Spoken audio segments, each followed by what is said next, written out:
مجھے بھی سنگین دھمکیاں آئیں اور یہ ڈاکومنٹڈ ہے، سرکاری دستاویزات میں بھی ڈاکومنٹڈ ہے کہ اس حوالے سے جو دھمکیاں دی گئیں، جان سے مارنے کی دھمکیاں دی گئیں. اور یہ مصدقہ اطلاعات ناظرین میں آپ کو ایک خط دکھاؤں گا ڈاکومنٹڈ، جس میں ان تمام چیزوں کا ذکر کیا گیا تھا، وہ تھوڑی دیر میں آپ کو بتاتا ہوں. لیکن آج شہباز شریف اور بلاول بھٹو کی مخلوط حکومت کے دور میں پبلکلی تو چیخیں صحافیوں پہ ظلم نہیں ہو رہا، جو چیخیں پبلکلی سنی جاتی تھیں وہ ان عقوبت خانوں سے وہ چیخیں آتی ہیں جب ٹارچر کیا جاتا ہے، اور یہ آج کے دور میں ہو رہا ہے. اس بلاول بھٹو کی سندھ حکومت میں بھی یہ کام ہوا جو کہ ہیومن رائٹس کمیٹی میں ماضی میں تو بڑی صحافیوں کے خلاف ایکشن لیتے تھے، لیکن آج بالکل خاموش ہیں اس ظلم اور زیادتی میں.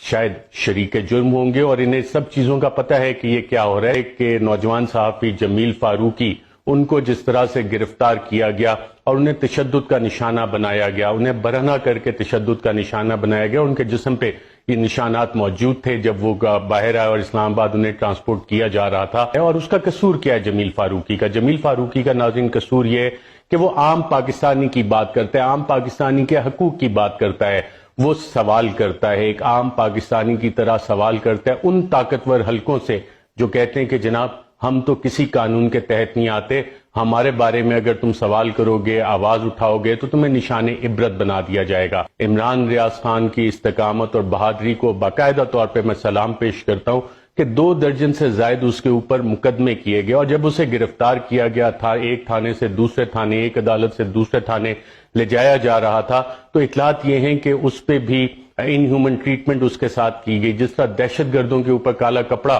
منہ پہ چڑھا دیا جاتا ہے، وہ اس پہ چڑھایا گیا، اور ان ہیومن ٹریٹمنٹ اور تشدد کی اطلاعات ہمارے پاس موجود ہیں کہ عمران ریاض خان پہ تشدد کیا گیا. عماد یوسف جو ARY نیوز کے ہیڈ آف نیوز اور کرنٹ افیئرز ہیں، ان کے گھر جس طرح رات کو ریڈ کی گئی، اس طرح دہشت گردوں کو ریڈ کر کے اٹھایا جاتا ہے. اس کے معصوم بچے آج بھی اس ریڈ کی وجہ سے جو پرائیویسی آف ہوم انویڈ کی گئی سندھ میں، سندھ حکومت جہاں پاکستان پیپلز پارٹی کی حکومت ہے، بلاول بھٹو زرداری کی پیپلز پارٹی کی حکومت ہے، وہاں سے عماد یوسف کو رات کو اٹھایا گیا، مڈ نائٹ ریڈ کر کے اٹھایا گیا فیملی کے سامنے، اور جس طرح سے دیواریں پھلانگ کے وہاں پہ انٹر ہوئے تھے، وہ کاروائی کس طرح کی تھی؟ خوف و ہراس پھیلانے کے لیے، تاکہ باقیوں کے لیے بھی یہ مثال بنے. اور پھر عماد یوسف کے ساتھ بھی کسٹڈی میں ان ہیومن ٹریٹمنٹ کی گئی. ایاز امیر صاحب پاکستان کی صحافت کا انتہائی معتبر نام، سینئر صحافی، دہائیاں انہوں نے دیکھی اور ہر کسی کو انہوں نے سوال کیا.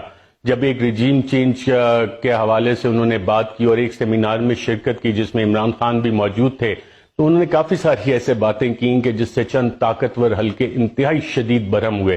اور اس کے اگلے روز ہی جب وہ ٹی وی پروگرام اپنا ختم کر کے دنیا ٹی وی سے جا رہے تھے تو ان پہ حملہ کیا گیا، سمیع ابراہیم صاحب پہ حملہ کیا گیا. اور سمیع ابراہیم کے حوالے سے آج بھی چند لوگوں کی خواہش ہے کہ انہیں ابھی تک سبق نہیں آیا، مزید سبق سکھانا ہے. صابر شاکر کو ملک چھوڑنا پڑا، سنگین دھمکیاں انہیں دی. مجھے بھی سنگین دھمکیاں آئیں اور یہ ڈاکومنٹڈ ہے، سرکاری دستاویزات میں بھی ڈاکومنٹڈ ہے کہ اس حوالے سے جو دھمکیاں دی گئیں، جان سے مارنے کی دھمکیاں دی گئیں، اس حد تک یہ لوگ کاروائیاں کر رہے ہیں. اور قصور کیا ہے؟ صرف بولتے ہیں. خاور گھمن جو ARY کے بیورو چیف ہیں اسلام آباد کے، ان کے اوپر بھی مقدمہ کر دیا گیا. صدیق جان حال ہی میں بیورو چیف بنے ہیں بولڈ ٹی وی کے، ان کو ڈرانے دھمکانے کا اور پریشرائز کرنے کا سلسلہ ہماری اطلاعات کے مطابق شروع ہو چکا ہے، اور ان کے حوالے سے بھی چند حلقوں میں کچھ بات چیت ہوئی ہے. جب ناظرین میں یہ ساری چیزوں کا ذکر کر رہا ہوں تو میں آپ کو ایک خط بتانا چاہتا ہوں جو میں نے 22 جولائی کو صدر مملکت، supreme commander of the arm forces, head of the state کو لکھا تھا، اور ایک اسی طرح کا خط honourable chief justice of Pakistan کو بھی لکھا تھا. اور اس میں ایک پیراگراف میں 22 جولائی کو میں نے بتایا تھا کہ کچھ انسکروپلس ایلیمنٹ صحافیوں کے خلاف یہ کاروائیاں کرنے کا پلان کر رہے ہیں. اور آپ اس خط میں جو نام لکھے ہوئے ہیں جب دیکھیں گے تو یہ کاروائیاں انہی صحافیوں کے خلاف ہوئی ہیں، اور یہ آلریڈی ڈاکومنٹڈ ہے. لیکن ان سب چیز پہ ناظرین آج کی تاریخ تک کوئی کمیشن نہیں بنا ہے. یہ تاریخ کا وہ سیاہ باب ہے میڈیا سینسرشپ کا جو شہباز شریف، بلاول بھٹو اور PDM کی حکومت میں رقم